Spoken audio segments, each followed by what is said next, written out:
हमने पहले से लोगों को मना कर दिया था कि वहाँ नमाज नहीं पढ़नी है सेक्टर 37 में। जो वहाँ नमाज भी पढ़ी गई है वो नमाज का भी मजाक और तमाशा है, ऐसे थोड़ा जो वहाँ नमाज भी पढ़ी गई है वो नमाज का भी मजाक और तमाशा है, ऐसे थोड़ा जो नमाज भी पढ़ा रहा है वो शख्स भी कोई इमाम नहीं है और मेरे ख्याल से उसको नमाज पढ़ाने भी नहीं आती जुमे की। तमाशा सा था और क्या उनका मंशा था, क्या उनका मकसद था वो अल्लाह बेहतर जाने, लेकिन वो तो एक तमाशा हुआ था सेक्टर 37 के अंदर। हमने पहले से लोगों को मना कर दिया था कि वहाँ नमाज नहीं पढ़नी है सेक्टर 37 में। नमस्कार, मैं रोहित पांचाल, आप देख रहे हैं हक हिंदुस्तान। बीते काफ़ी दिनों से खुले में नमाज का विरोध है वो लगातार हो रहा है। आज डीसी ऑफिस में मुस्लिम पक्ष के द्वारा हिंदू संगठनों के खिलाफ FIR दर्ज कराई गई, जिसमें आपने देखा होगा बीते कुछ दिनों पहले सेक्टर 12 में गोवर्धन पूजा के समय कुछ ऐसे बयानबाजी मुस्लिम संगठनों के खिलाफ हुई थी। उन्हें लगता है कि यह शब्द गलत है। मुस्लिम लोगों ने कहा हम इसकी जल्द ही FIR दर्ज कराएंगे। सेक्टर 37 में 26/11 के समय आपने देखा होगा मुस्लिम और हिंदू दोनों पक्ष एक दूसरे के आमने सामने थे। मुस्लिम लोगों ने इस पर अपनी प्रतिक्रिया देते हुए कहा कि जिस तरीके से वहाँ पे नमाज हुई वह निंदनीय है। तो आखिर पूरा मामला है क्या, देखिए हमारी इस खास रिपोर्ट में। जी सर, तो आज डीसी ऑफिस में आप लोग क्यों आए? DCP साहब से हम लोग मुलाकात करने आए थे और उनको हमने एक शिकायत दी है और वो शिकायत ये है कि अभी चंद महीनों से जो गुड़गांव के अंदर जुम्मों को लेकर के विवाद चल रहा है वो तो अपनी जगह है ही, उसके बारे में प्रशासन भी हमारे साथ है और नमाज हो रही है, लेकिन अभी जो है सेक्टर 12 के अंदर जो गोवर्धन पूजा रखी गई और उसके बाद भी वहाँ पर भी और उसके बाद भी कुछ लोग ऐसे हैं जिन्होंने धमकी भरे अल्फाज कहे, नारे दिए और मुस्लिम कम्युनिटी के ख़िलाफ़ उन्होंने जहर उगले हैं काफ़ी। तो हमने उनके ख़िलाफ़ सबूत के साथ DCP साहब को शिकायत दी है और हमने वीडियो भी उनके दे दिए हैं और हमने कहा इनके ख़िलाफ़ FIR की जाए और सख्त कार्रवाई की जाए। उधर से क्या रिस्पांस आया है? DCP साहब ने बिल्कुल कहा है कि कार्रवाई की जाएगी। तो FIR दर्ज हो गई है उनके खिलाफ? FIR दर्ज अब देखते हैं उसमें क्या होता है और हमने तो शिकायत दे दी है और कल जो है DGP साहब से हमारी मुलाकात है पंचकूला के अंदर, वहाँ भी हम जा रहे हैं इसी शिकायत को लेकर के और हम बात करेंगे वहाँ भी। और हम यही चाहते हैं प्रशासन से कि शहर के अंदर जो ये माहौल ख़राब करने की पूरी कोशिश की जा रही है।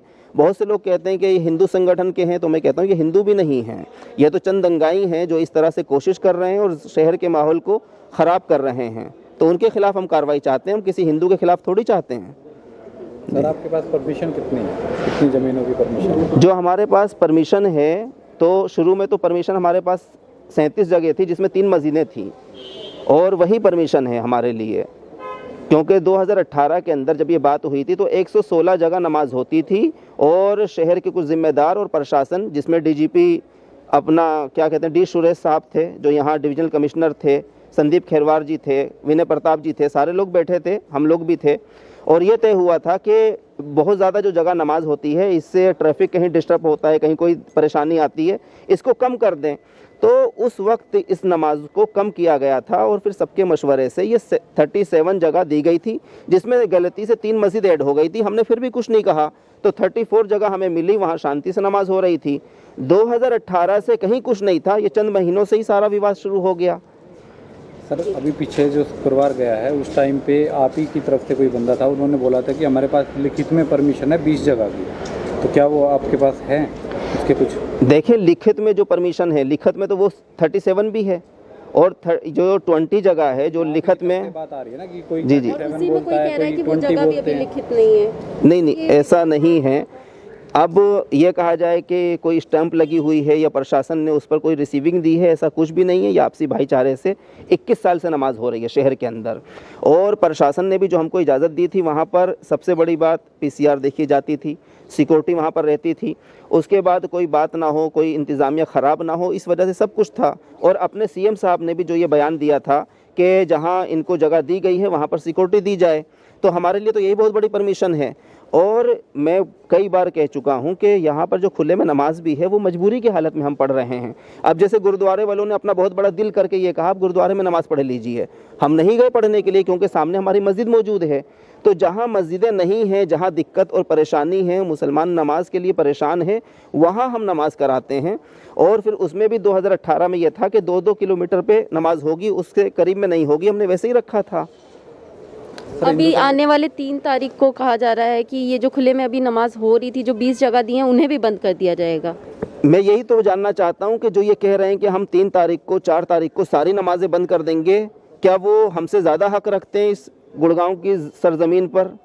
और क्या प्रशासन से भी ऊपर हैं, वो सरकार से भी ऊपर हैं? हिंदू संगठनों का ये भी कहना है कि बाहर से लोग बुलाए जाते हैं नमाज पढ़ने के लिए। कोई एक आदमी बता दीजिए, कोई एक आदमी बता दीजिए जो बाहर से बुलाया जाता हो। मैं कह रहा हूँ जो विवाद करने के लिए आप लोग आ रहे हो, या मैं अब हमारी फैमिली हो, 50 साल पहले हमारे फादर यहाँ गुड़गांव में आए, और इस तरह से गुड़गांव में तो सारे ही बाहर के हैं लोग। कंपनियां यहाँ तैयार कर रहे हैं, फैक्ट्रियां तैयार कर रहे हैं, यहाँ शहर को तरक्की दे रहे हैं, ये सारे बाहर ही से तो आए हुए हैं। ये थोड़ी नहीं कि नमाज पढ़ने के लिए बाहर से आ रहे हैं, बाहर से नमाज पढ़ने के लिए नहीं आते, काम करने के लिए, शहर को तरक्की देने के लिए आए हुए हैं।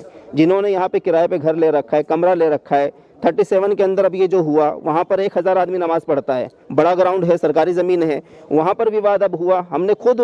हम खुद नहीं चाहते कहीं विवाद हो, माहौल ख़राब हो, तो मैंने खुद कहा था इमाम से और वहाँ के लोगों से कि भाई नमाज नहीं होगी, क्योंकि वो पहले से पूजा करने के लिए बैठ गए। हमें मालूम था अब यहाँ पे झगड़ा होगा, तो सबको हमने वापस भेज दिया था। उसके बाद भी वहाँ पे नमाज पढ़ी गई और काफ़ी बुरे हालात में देखा जाए, ना वज़ू किया गया, ना चादरें बिछी, और कुछ लोगों ने मिलके वहाँ ऐसे मतलब काफ़ी आक्रोश शब्दों के साथ नमाज अदा। देखिए, मैं आपके चैनल के ज़रिए और आप लोगों के ज़रिए एक बात बता दूं, जो वहाँ नमाज भी पढ़ी गई है वो नमाज का भी मजाक और तमाशा है, ऐसे थोड़ी नमाज होती है। हमने तो नमाज के लिए मना कर दिया था। नमाज के लिए जगह का साफ़ होना भी बहुत ज़रूरी है। इसी वजह से अगर कहीं जगह गंदी होती है, वहाँ पर चटाई बिछाते हैं, कपड़ा बिछाते हैं, तो नमाज पढ़ते हैं। तो वो जो ग्रुप भी है, मेरे ख्याल से वो भी इसी नीयत से गया हुआ था कि आपस में टकराव हो और आपस में भिड़ें लोग और माहौल ख़राब हो। ऐसा नहीं होना चाहिए। वहाँ पे जिन लोगों ने भी नमाज़ पढ़ी है, मैंने उनसे भी ये कहा था, आप लोगों ने बहुत गलत काम करा है। और वहाँ पर हज़ारों आदमी नमाज़ पढ़ता है, लेकिन उस वक्त नमाज में आप देख सकते हैं वीडियो में मुश्किल से 50 आदमी हैं, तो सबको हमने वापस भेज दिया था। इमाम भी नहीं है, जो नमाज भी पढ़ा रहा है वो शख्स भी कोई इमाम नहीं है, और मेरे ख्याल से उसको नमाज़ पढ़ाने भी नहीं आती जुमे की। जुमे के अंदर एक खुतबा दिया जाता है, वो भी उसे नहीं पता। तो वो तो एक तमाशा सा था, और क्या उनका मंशा था, क्या उनका मकसद था, वो अल्लाह बेहतर जाने, लेकिन वो तो एक तमाशा हुआ था सेक्टर 37 के अंदर। हमने पहले से लोगों को मना कर दिया था कि वहाँ नमाज नहीं पढ़नी है सेक्टर 37 में।